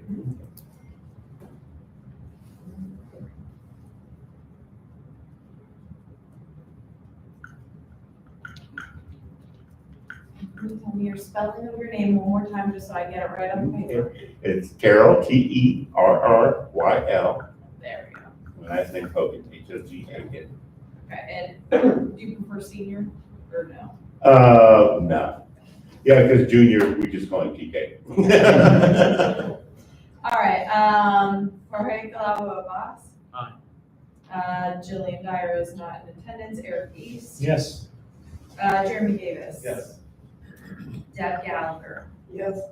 Justin Garland is not in attendance at Folding. I'll overlook the little arm factor. Yeah. Thank you. Yes. Tyler Littlejohn. Yes. Katie McDevitt is yes. Demetrius Moore Saunders. Yes. Kevin Pan Grace. Yes. Lewan Sellers. Yes. Tim Sublette. Dorian Newhouse Sauer. Yes. Steve Waldron. Yes. Tom Wildman. For sure. All right, that's a unanimous pass. Welcome to the University of Virginia. You're in it now. Thank you. Yeah, really. No hope. We're happy to have you join us at the table tonight. Obviously, you won't be able to vote on anything that we vote on, but there will be some procedural next steps that we'll need to take. Mr. Huey will probably, I don't know if you had any forms with you today, but I can reach out to him tomorrow and get those. So we'll need a resume or a bio statement to submit to the city to get your nomination through. Okay. I'd like to do that ASAP so that hopefully you could participate in votes next month. That sounds good. And we're gonna Yeah. see Jeremy right here with an agenda sitting right in front of Sure. us. Yeah. Okay. Jeremy, All right. if I could, I don't have any appointment forms, but what seat is he? Brian Williams. So it should be that seat. There was nobody ran for the election in that seat. So it's a 3-year term. And obviously since we're now appointing for the full term. Yeah, I'll send I'll send an appointment form to you.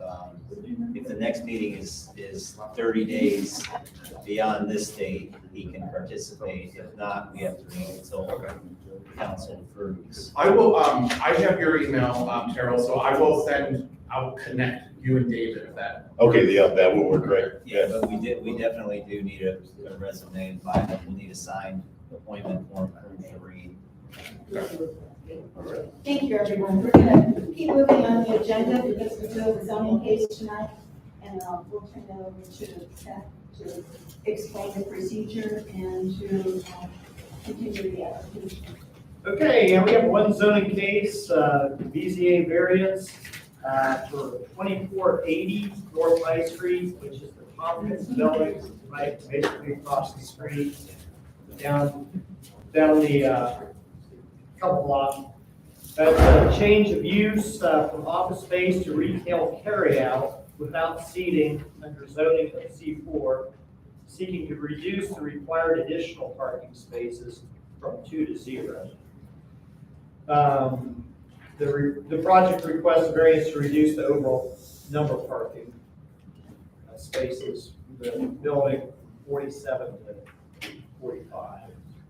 So the applicant is Mr. Chen with Verge Developments LLC. You can come up to the podium.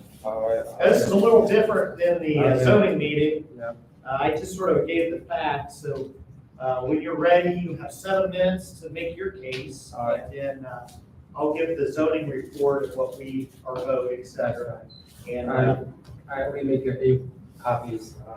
We can share.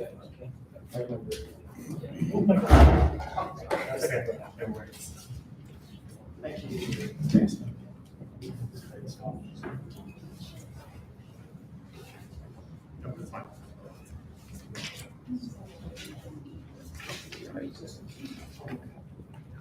Good.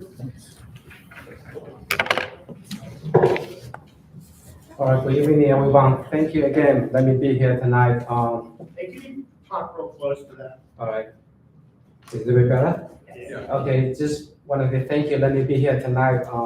Here for the variance to reduce the additional parking space from 2 to 0 for the space at 2480 North High Street. So that's part of a Tompkins studio, like a Tompkins studio building. It's about like a 10 minutes walking distance to here. So I just want to point out, like, you guys have like the whole high street look like it's like a true like a mixed use area and like a potential like a friendly. So people always try not to like drive if it's not necessary. So if you like, for example, you want to dine or anything like this. So the proposed like use for the particular space will be just like the other like a restaurant along the high street. So like gonna focus on the like daytime population. So so also like again, so I want to point out the parking space what we have right now.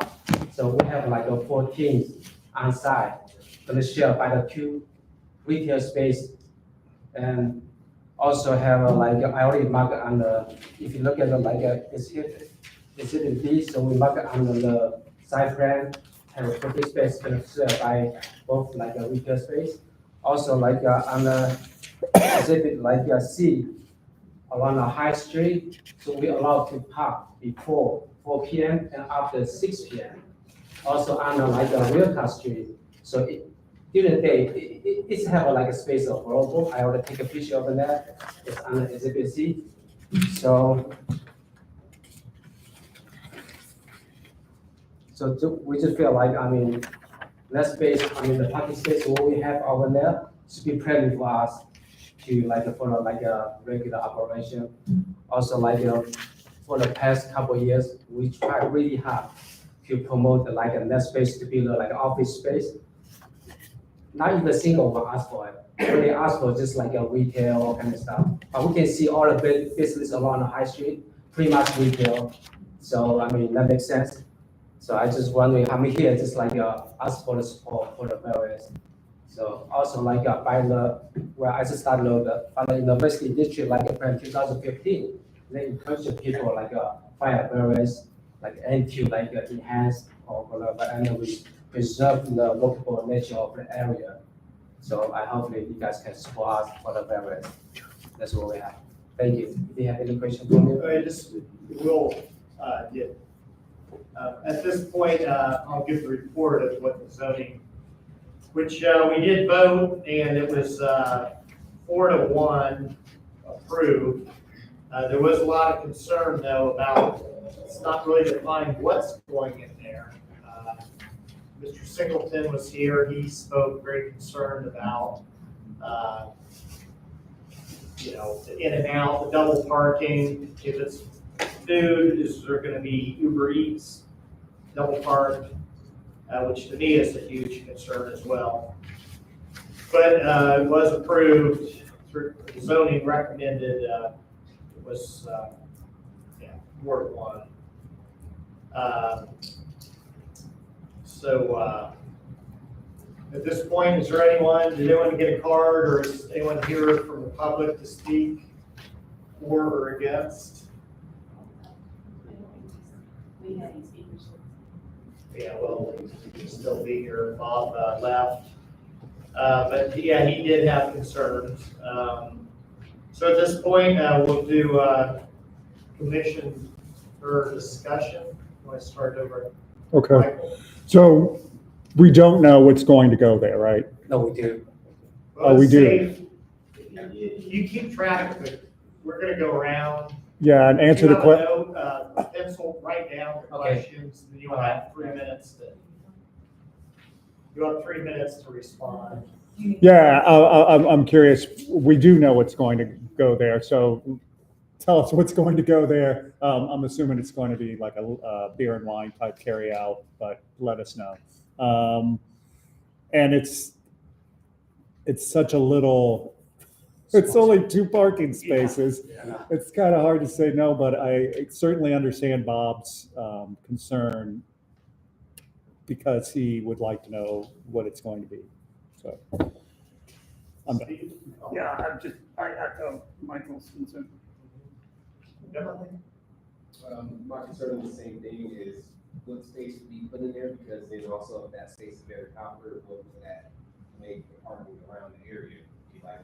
Well, if there's a lot of retail spaces around, and those parking situations are being used now with DoorDash and everything, like you said, but that makes people on the top of the street, they hit their hazards to get out and collect orders. So that's different. Wow.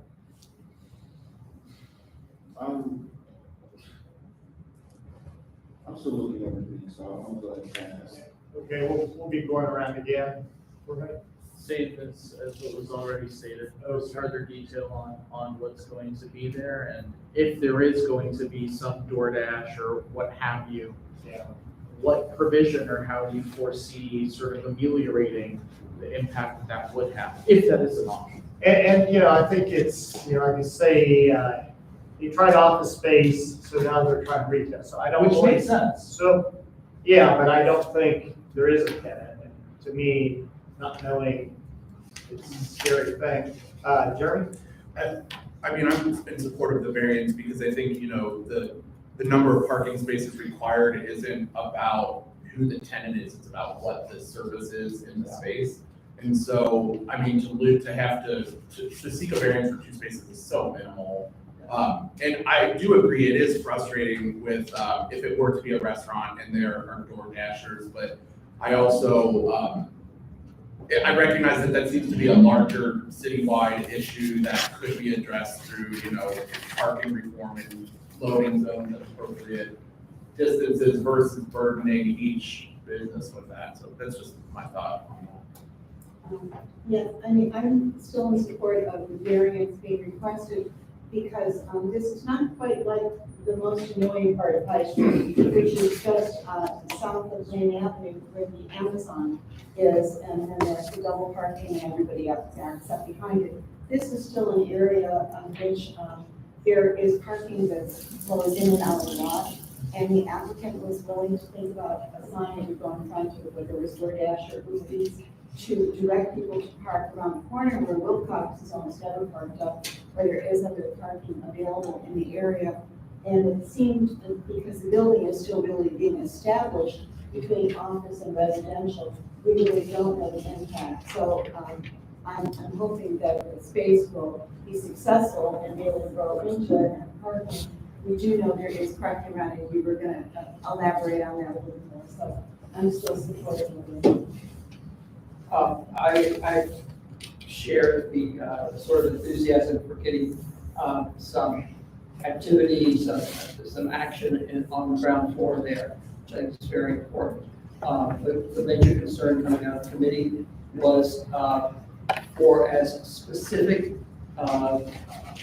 idea about how the parking was going to work as possible, and really based on some plans and not simply the assumption that people will tend to be there as pedestrians, or rather, if it's successful, it's going to attract additional traffic. So if you could elaborate on more on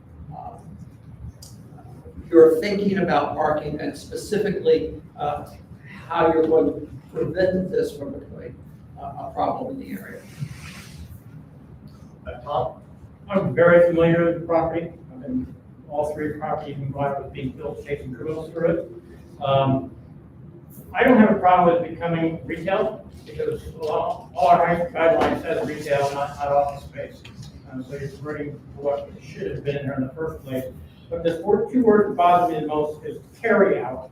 When I hear carry out, it means drive through. Okay, you're driving through to pick something up. In most cases, it's beer.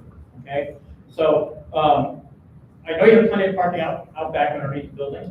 I'm aware that you have the parking on High Street, which is what, 3-4 spaces the most. You got 1 or 2 on Wilcox. If you're going to do any sort of carry out, and it's going to impede traffic at all, it can't be on High Street. High Street is the main thoroughfare, but you have Pearl Alley behind you. All your carry out should come into the rear lot, and you should dedicate a spot in your rear lot for the carry out for the people who have to come in for DoorDash and back out, so they don't impede Pearl Alley. That's what I would recommend for you. Like you say, how many parking spots? This site has parking. A lot of these places, people are going to have no parking. So I'm not too concerned about 2 spaces, but I would really emphasize this. When it truly be a carry out, and it was a carry out there one time, it was a drive-through, you need to have a dedicated spot where they can park where it doesn't impede on traffic, and that needs to be on your lot, underneath the building where your other spots are. Yeah, I've heard over and over, it's only 2 spots. Well, the city requires so laughingly low parking requirements, whether it's houses, half a spot per unit. Once again, it's only 2. Well, so it goes down to 0. So it's another business that, no, zero parking. And once again, the city spends $1 million, so wonder why we have a big parking problem in Short North, downtown, University District. And they usually say, well, you know what? There is no solution. And it's because zero parking for these cool ideas, or because, well, it's been sitting out, but it does erode quality of life when people are double parking and we don't even know what the business is. We're going to take away the 2 laughably low requirements of 2 spots and say it's some very busy type state store thing, or a beverage shop. You could have in and out, Pearl Out, that's a residential area on the other side of Pearl. It could be a real erosion of quality of life. But everyone loves density. So. Isn't it 47 Yeah. spaces to 45? Yeah, it's not. It's not 0. Well, the 2 for With the additional 2. There aren't 45 spots on the site, I don't think. There's that. So anyways, yeah, but for the carry, for whatever, from 2 to 0. I think it's really not a big deal. Do you have bike parking? That's- mean bicycle? Answer the. bicycle. Yeah, we have Answer it outside the afterwards. building, Yes, so it's about like 10 spots over there. So if you Google, you probably can see it right now. Okay, You can we see the answer bicycle. afterwards. I'm sorry, I mean, Okay, I mean, let's be nice to him. I am, it's just the way we need to operate. Do you have any other? No, that's it. I don't have any questions or comments, thank you. No questions or comments either. Mr. Shem, do you know if Wilcox is permit parking at all? Is anybody aware if there's permits on Wilcox? Is it- I don't we think- can talk both sides. It's just, it's open parking, it's not metered or permit, correct? Okay, that's, Yeah, I think in the future, right? So, thank you. all right, Wait, we're gonna go around again. Yeah, I have nothing further. Any other going around? Yeah, Steve? So on parking, the 45 spaces that are assigned to the building, are those reserved spaces? Or can people who come to the carryout use those 45 spaces? Okay, we're gonna remember that. Deb? It's our bylaws, so, we can't help it. Anyone else? Jeremy? Yeah, I guess I do want some clarification, because the actual application does say, and I don't know if I messed this up, because I put the agenda together. The actual application says to go from 2 to 0 spaces. I believe there was somewhere else in the document that listed the 47 to 45, okay. So I That's was the whole building. right, okay. So, I mean, you can't steal from what was allocated for this. Two or four. Well, so, I mean, in a building in general, like, there could be multiple uses, and you take all of those uses into consideration, and you come up with a calculation for the number of spots required. So it's not, I don't think, it's not fair to say that these 2 spots that were additional are the only 2 that can be used for that purpose.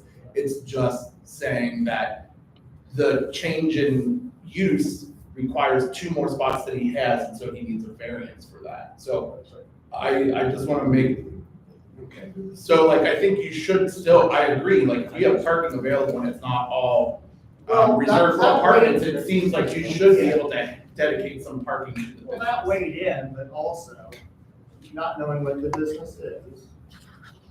Anyhow. We got a quick discussion, we gotta keep going on. Yeah, that's what we're Yeah. doing. Noreen? Did you have anything to ask? Only to repeat that, please clarify the availability of the parking that is there for the carryout business. I'm seeing 36 dedicated parking spots according to this site map here, plus probably what's on the street, or reducing that by 2.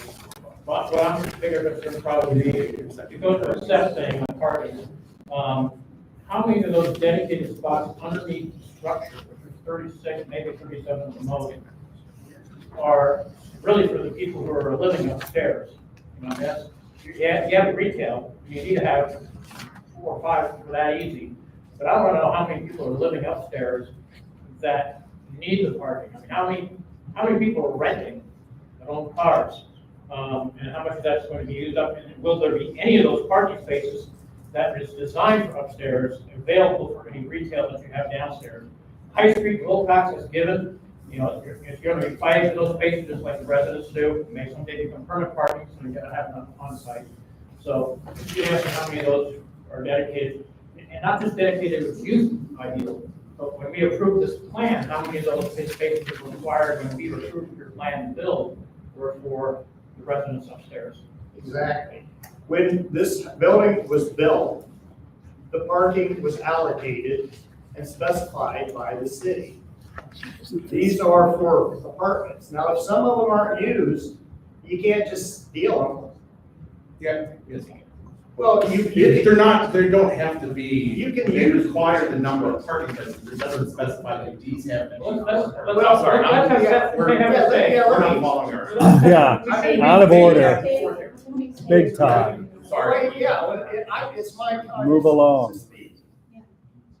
Is what I'm saying, if a lot aren't used, and we voted yes, but technically, everyone's, oh, well, heck, there's 30 here. there are people living there that have cars. You can't negate, you can't just forget about that. Continue. No comment. I'll just say that, one, whether it's a beverage carryout or a food carryout, it's gonna be quick if there is congestion. And because it's carryout. Two, beyond that, I don't know that it's necessarily our decision to decide who a landlord rents a retail space to. It's about whether it's retail or not. And that, I guess that's all I have to say. Kind of echoing what Jeremy had said about just there being parking there in general. Like, I have always parked where there is parking, and if it's a carryout, I'm going to be there for 5 minutes and leave. So the fact that 2 spots being reduced isn't necessarily going to be, in my mind and in my experience, that big of a deal. But that's my 2 cents. Okay. Eric, Were you chairing this or? I thought maybe you wanted to take a break, so I was. No, I don't want to. Eric? No, nothing. Did you have any comments? You're allowed to comment. Yeah, no comment. Okay. Well, that was 2 times around, so you have three minutes to answer as many. Most of them, I think, are the same question. Thank you, everyone. I mean, I feel sorry you guys have an argument because of me. No, there's no argument. But I just want to say, like, we do know what kind of business going to be. Let us speak. You have a limited time to speak, so. Yeah, we do have we do know like what kind of business going to be. It's going to be like similar like a sandwich. You have a chef below chicken finger and wing. Yeah, something like that. So like also like I just want to point out like if you ask all the restaurants on high street, they probably will tell you they only focus on the daytime population. If you live around here, you don't want to drive and go out like if you eat on the high street, you're probably going to go to the more further to get a nice one. So like I said, like we focus on the daytime population. Also the parking what we have right now, I already on the printer I print like during the day we'll come or we have something available. We allow to park around the high street and on the back of the alley we have like a 45 space. And as right now, like by original like the development, we reserve like 14 for the share by at least 2 retail space. I mean, we definitely gonna be like a guide the customer say, we have parking available on the back and something like that. Also like for what we have like a residence and above it, so we about like 60 to 70% occupied. But still, I would say about like 30% of them they don't use the parking spot. So we have a parking over there. I mean, I know by code we need this, but I mean, we have a parking over there. We can share it. Same thing like along the street, we can share the parking. That's the reason why we like high street gonna be like a very like it's true like a mixed use like a neighborhood. People like are gonna serve like by serve the people within a walking distance. Was he done? Yeah, I'm done. Yeah, I think you have a little bit more time if you need it. I think I'm okay. If you answer your question or if you have any more questions for me. All right, well, let's proceed to. Lance, just clarification, please. What was the 14 spaces that you mentioned?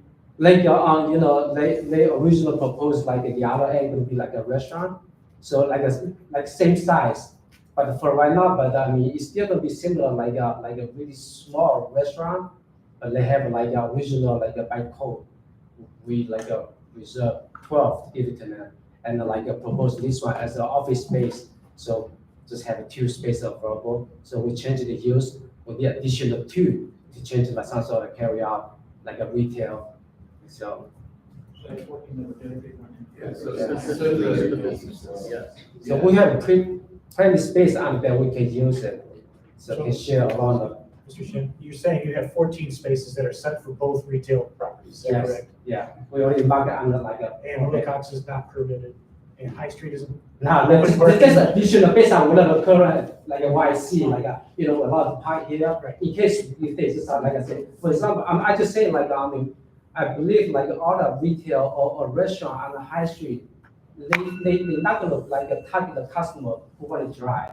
If you're really gonna be like this, they're gonna feel by itself. You don't need to prove it. They're gonna shut it up by themselves. Okay, let's, go to vote then. All right, so this vote is to reduce the number of parking spaces, project requests a variance to reduce the overall number of parking spaces from 47 to 45, and change the use from office space to retail carryout without seating under zoning of C4, seeking to reduce the parking spaces. Jorge Clavo Abas. I'm sorry, clarification, I think we're only voting on parking. Only parking, not. Yeah. Not, well, we under C4, so. My documentation says the variance is only the parking spaces, but in the summary.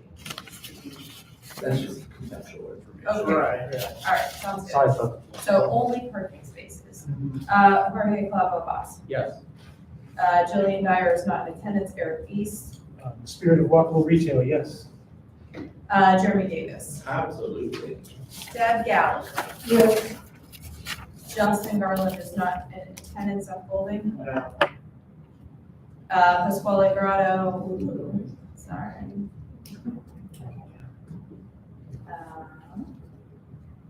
Thought I removed his name from most things, but it's in my heart. Mike Kellmeyer. Yes.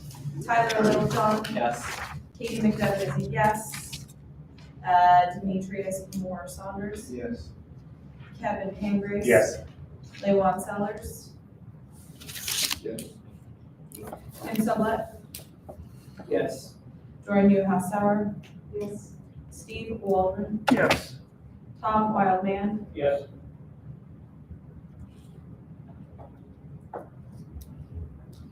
The motion passes. I believe we have 13 yeses and 1 no. Let me, I'm gonna check the count though. People are coming in.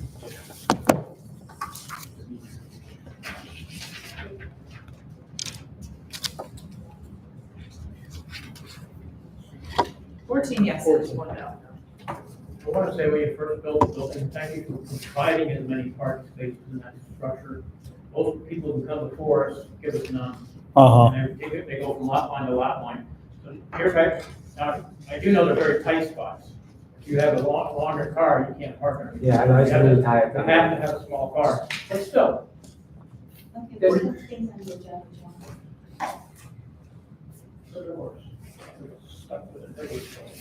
Do you want these back? Oh, please, I need to go to the next meeting. Yes, sure. I need to go green, right? Yeah, you got it. Oh, you can't write on that. Why you do that? I was like, well,